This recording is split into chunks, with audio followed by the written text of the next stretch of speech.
Very large breaking news. Breaking news on 95.7 The Game is brought to you by DuckDuckGo. Protect your privacy online for free with DuckDuckGo. DuckDuckGo. Privacy simplified. This courtesy of Jeff Darlington on Twitter. Quote, breaking news. I just spoke to wide receiver Deebo Samuel, and he told me that he has asked the 49ers to trade him. He did not want to discuss specific reasons behind his request, but he has indeed let the 49ers know his desire to leave the organization. More to come. So there it is. We've talked about this a number of different ways over the last couple of weeks. My confidence, even as much as an hour ago, was high that this would get worked out. We'll see. This doesn't mean it's over, but the other shoe has finally dropped. Right. Deebo Samuel has asked the 49ers for a trade. And we talked about the escalation of how this could potentially go, and this is really the big haymaker that you didn't want if you're the 49ers and if you're a 49er fan of Deebo Samuel, because this is something that you can always walk back from it if, I just was part of negotiations, blah, blah, blah. But this is a blow to what people think, what fans will think about Deebo Samuel, because it feels, Mark, to me, from the 30,000-foot view, like this thing's just getting started. We haven't gotten to the point where we need to demand a trade. I mean, have the negotiations gone so poorly that this is what we're going to? This feels like, from the Deebo side of it, if in fact this is what has taken place, this feels like way too aggressive of a maneuver with still 8 days to go to the draft, and you're still under contract. Well, this is such a complex one, and so in a way, I'm not surprised that it's gotten to this. I mean, I'm definitely surprised if Deebo plays somewhere else next year. I think that's it. First of all, it's just a bummer. It's just a bummer. This guy, over the second half of the season, really went from good player to massive fan favorite who you just loved. So if he plays somewhere else, it's a huge bummer. But when you think about the complexities of what's taken place in the last few months, I'm not shocked that we've reached this point. So first and foremost, we're here for you right now at 888-957-9570. That is also the Xfinity mobile text line, and we can take your reactions there on what your reaction is and what the 49ers should do about it. But the complexities are clear. A, the wide receiver market went crazy. Crazy. B, Deebo's not your average wide receiver, and I guarantee you his agent is sitting here going, wait a minute, this is great. Wide receiver one, sure, but what about all the other stuff we do? Complexity C, it's almost like he's a victim of himself because of the way you play Deebo and you want more money. It also means, if I'm the 49ers, we can expect you to constantly be hurt. And if you're constantly hurt, why should we go $25 million a year for the next 5 years? And he's sitting there going, you're crushing my body. And we're over here, the 49ers are going, exactly, which is what we're worried about. So this is, I believe, what the escalation was. Yeah. And the 49ers are running an Excel sheet and a business, right? And so they've got a lid at some point. And you have Nick Bosa, who needs to be made whole at his point, and you've got a quarterback who you're not sure if you can still trade because he's still your property and he's your damaged property. So you don't have a resolution yet on Jimmy Garoppolo. So that is part of the complexity as well. So you look at Deebo Samuel, and maybe, and this is kind of the way I'm perceiving it, Mark, is that the initial offer from the 49ers was, here, it's a low ball. Here comes a low ball. This ball is in the dirt for ball one. And Deebo Samuel looked at that initial offer and thought, whoa, like I expected a low ball, but this ball might have been even lower than we even possibly thought. That's disrespectful, to borrow from Stephen A. So maybe, and that's one hypothetical, that the offer was so insulting that he's like, that's it. I cannot come back from how you've insulted me with this offer. And again, you mentioned the agent who has 3 wide receivers all kind of in the same posture, that same sort of Buffalo stance. Shout out Nana Cherry. There you go. So it's interesting. This is not the final piece to any possible puzzle, but this is a troubling development for Deebo continuing to be a Niner. Yeah, Don't be disrespectful. So the agent is Tory Dandy of CAA, and he is also the agent for A.J. Brown and DK Metcalf, who are in similar situations. I mean, seriously, if this goes the wrong way and you want to blame someone, somewhere on the list is the Jacksonville Jaguars. Truly, for giving Christian Kirk $18 million a year, you really messed this up. And then that led to Devontae, led to Tyreek, led to Deebo Samuel feeling a certain kind of way. And one thing you always have to remember, and I hate this about sports, but you have to remember it, the Warriors have done a great job through the years of understanding the balance between you're our talent and you're our asset, but you're also the emotional connection to our fans. Therefore, Steph, Clay, Dre, you stay in this jersey, and you will stay in this jersey forever, and that matters to us. But look at the way the most professional sports teams operate. Look at the Giants are sending people up and down from 3 o'clock till 7 o'clock. and look at the 49ers, DeForest Buckner. They are not emotionally attached to players.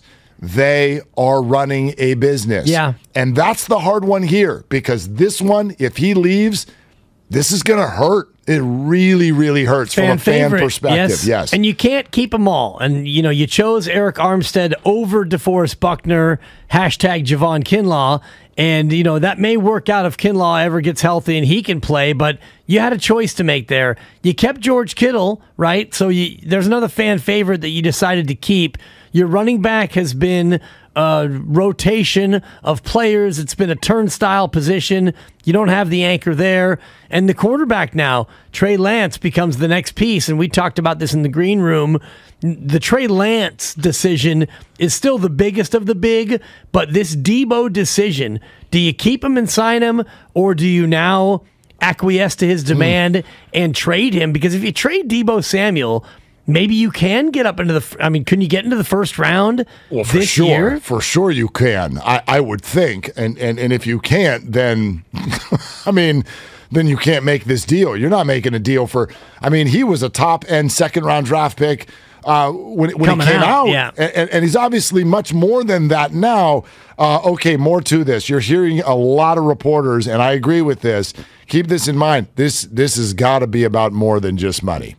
I don't know what it is. Something's going on here that upset Deebo Samuel, because the 49ers and the Schefter comments yesterday show it. The 49ers have been willing to engage. I think the 49ers have budgeted to pay, and it's not working. So Deebo is upset about something else. Listen to this from Ian Rappaport just 3 minutes ago. Rap Sheet says the 49ers have been looking to make offers for a long-term deal with Deebo Samuel, but he's been unwilling to engage. This is why. It's unclear where this goes from here, but Samuel wanting out is the latest in big-name wide receiver drama. So, for those of you who want to, because I already know, I've already seen it on the text line, and here it comes. Oh, the 49ers can't pay Deebo because they have Jimmy. Okay. Jimmy. Just breathe for a second. First of all, they completely budgeted for this. Second of all, even if it means mud on their face, don't you believe that they would cut Jimmy Garoppolo rather than end up in this situation and not be able to keep Deebo Samuel? Of course they would.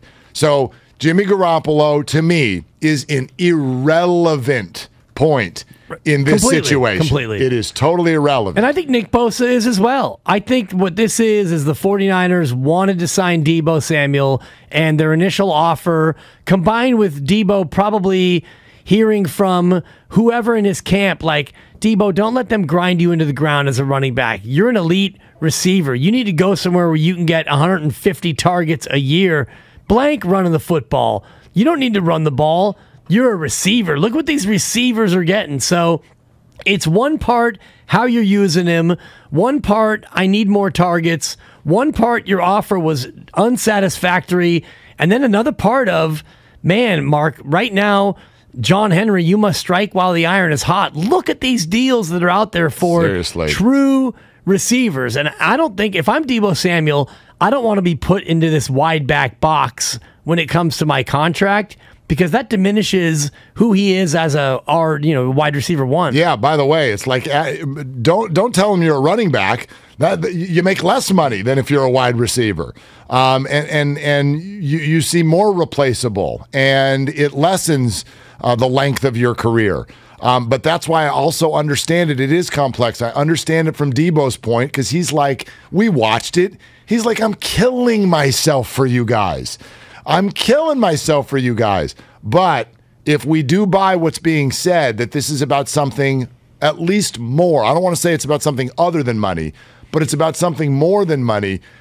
As a fan, you kind of have to shrug your shoulders until you know what that is. Right. And we may never know what that is. It certainly felt in the playoffs, the way he was playing and the way he was talking about that team, it certainly seemed like he was happy then. Right. So something happened between then and now. And I think happiness is a state of mind, and it's also kind of a state of the present, because you go back to that moment. Yeah, Deebo Samuel was a rocket ship. He was an offensive weapon unlike any in the NFL, and you made a push to the conference championship, and you get away from that, and you see Tyreek Hill, generational wealth after generational wealth for guys who he probably thinks, I'm as good as these players, and then the offer comes in, and it's, well, we want to make sure we run you 125 times next year out of the backfield. No, thank you. Yeah, well, and then keep this in mind, too. And Spadone, don't get mad at me, but let's play a little game real quick.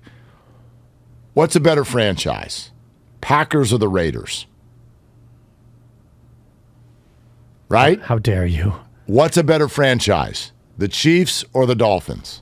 Yeah, the Chiefs. Okay, sure. So watch what the smart franchises are doing when they are confronted with this. Again, if you're a fan, you love Tyreek and you love Devontae and you love Deebo. But if you are a smart organization, you are not going to let that wide receiver hold your organization hostage. It's not the right business thing to do. So I'm not saying I want Deebo gone. My goodness, Right. I want him back. I really, really, really want him back. But I don't know what the conversation is behind closed doors right now, and the 49ers are not going to allow themselves to be held hostage. Those are really interesting comps, though, because the Packers have a guy who can mitigate the loss of a wide receiver, and the Chiefs have a guy who can mitigate the loss of a wide receiver. And do the 49ers? They've got a rookie. I don't think so. Well, we don't know yet. But, I think maybe in the building, they think that guy who can mitigate the loss of Deebo is the guy holding the laminated play sheet. Okay, so let's get to you. 888-957-9570. What should the 49ers do, and how does this make you feel? The Deebo Samuel has requested a trade. It's brought to you by